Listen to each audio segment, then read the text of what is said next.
समझें और आप उनके बीच में घुसें। वो चाहता है आप अलग रहें और वो आपको बिल्ड कर सके।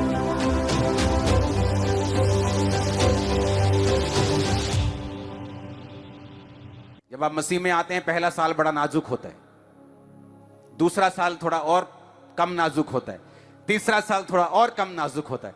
जब आप 3 साल से आगे निकल जाते हैं, आप एक बड़े खतरे को पार कर जाते हैं। पहले 3 साल बड़े ध्यान से रखो। पहले 3 साल शैतान पूरा जोर लगाता है कि जिस तरह हेरोदेस ने छोटे बच्चे 1-2 साल के मरवा दिए थे। शैतान पूरा चाहता है कि जब आप मसीह में बिल्कुल नए हैं, आपको वहीं खत्म कर दिया जाए। आपका पड़ोसी के द्वारा, आपके किसी रिश्तेदार के द्वारा, किसी प्रभावी इंसान के द्वारा, ए मसीह में आ गया तो कोई फायदा नहीं तेरे को। किसी भी तरह से, बीमारी से, अटैक से, किसी भी रीति से वो चाहता है आप दूर हो जाएं, क्योंकि जब आपके 3 साल निकल गए, आप एक बड़ा हिस्सा पार कर चुके हैं। हालेलुया।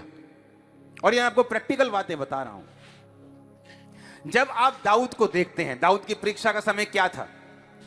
क्योंकि परीक्षा जो होती है वो एक ही बार नहीं होती। एक व्यक्ति की लाइफ में परीक्षा के 2, 3, 4 चरण हो सकते हैं, पार्ट हो सकते हैं।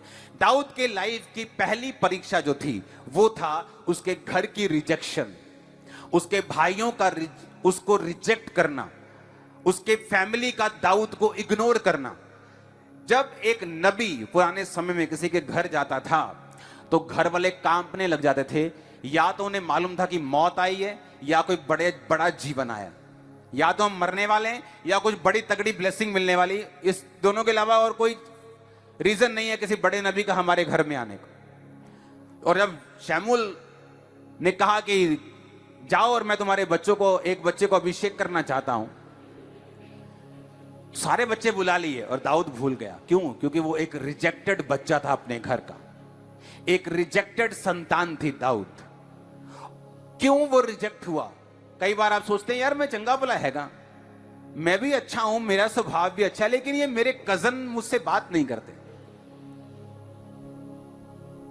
ये मेरी फैमिली मुझे समझती नहीं, ये लोग मुझे समझते नहीं। क्योंकि परमेश्वर नहीं चाहता वो लोग आपको समझें और आप उनके बीच में घुसें।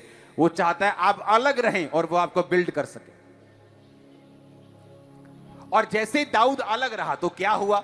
घर वालों ने ऐसा काम दे दिया जो बिल्कुल ही दूर है। जा भाई भेड़ बकरियां ले जा चरा। जब भेड़ बकरियां चराता था दाऊद, तो उससे लगता था कि वो घर का एक रिजेक्टेड पर्सन है, वो एक जिसे बोलते हैं कि अभागा, हां अभागा बच्चा। बोलते ना मैं अनलकी हूं, मेरे साथ ये नहीं हुआ, मेरे साथ ये नहीं हुआ। वो कितना लकी है, हां मैं अनलकी हूं, लोग बोलते हैं ना ऐसे।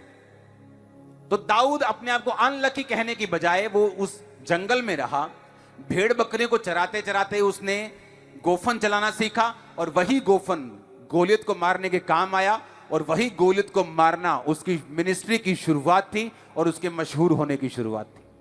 हां, दूसरी बात, क्योंकि जब भेड़ बकरियों को चराते थे तो ऐसा नहीं था कि घर के आसपास चराए गए, तो घर के आसपास कितने लोग चराएंगे? सबके पास भेड़ बकरियां थी, तो लोग दूर दूर जाके जंगलों में चराते थे।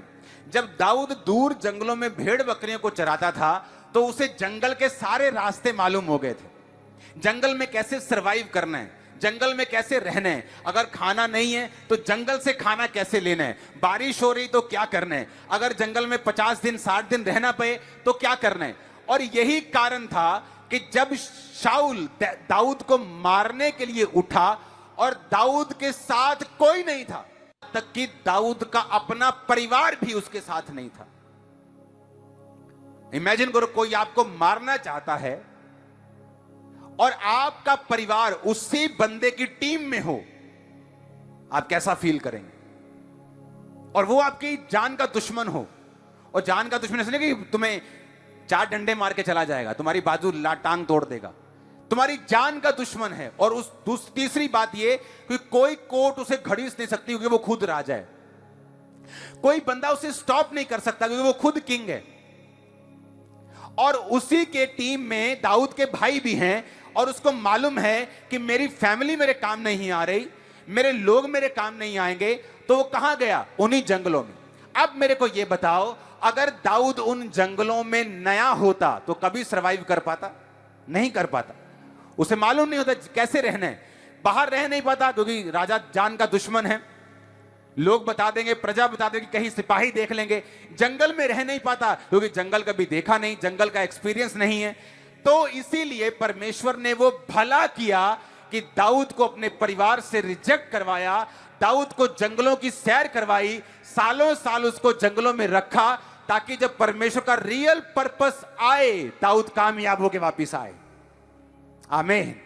इसलिए मैंने क्या कहा, वो मेमोरीज, वो थॉट्स, वो यादें, वो प्रोसीजर, वो परिस्थितियां जो परीक्षाओं के दिनों में पड़ी थी, जब आप हाईएस्ट लेवल पे होंगे या किसी अगली परीक्षा में होंगे, आपको याद आएंगी और आपको सुरक्षित रखेंगी, आपको बचा के रखेंगी, आपको नेक्स्ट लेवल के लिए तैयार करेंगे। आमीन। ऊंचा चाहिए चर्च मेरे को।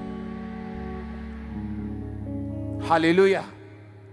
लेकिन क्या आप परीक्षाओं में खुदा के साथ वफादार हैं या नहीं? क्योंकि हर एक की परीक्षा अलग है। मेरी ब्लेसिंग अलग थी, मेरी परीक्षा अलग थी। आप वफादार रहने के लिए तैयार हैं, पेशेंस रखने के लिए तैयार हैं, धीरज रखने के लिए तैयार हैं। साइलेंस टाइम पर जब आपको लगता है आपका टाइम वेस्ट हो रहा है, लेकिन खुदा उसी साइलेंट टाइम में आपको बना रहा है किसी नेक्स्ट लेवल पे लेके जाने के लिए, कि आप बने रहने के लिए तैयार हैं। Hallelujah, hallelujah. तो इस रीति से फिर क्या होगा?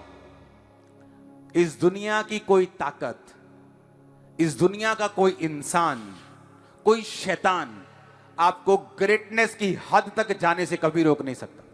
शब्द आपके लिए छोटा हो जाएगा, आप खुद एक ब्लेसिंग होंगे, और मैंने कहा आप खुद एक छुटकारा भी होंगे। आमीन। ऊंचे वाला चाहिए चर्च। परमेश्वर के दास के द्वारा टीचिंग्स को सुनने के लिए, अनाउंसमेंट्स और अपडेट्स को जानने के लिए आप हमारे YouTube चैनल को सब्सक्राइब करें और साथ में बेल आइकन को दबाएं, ताकि जब भी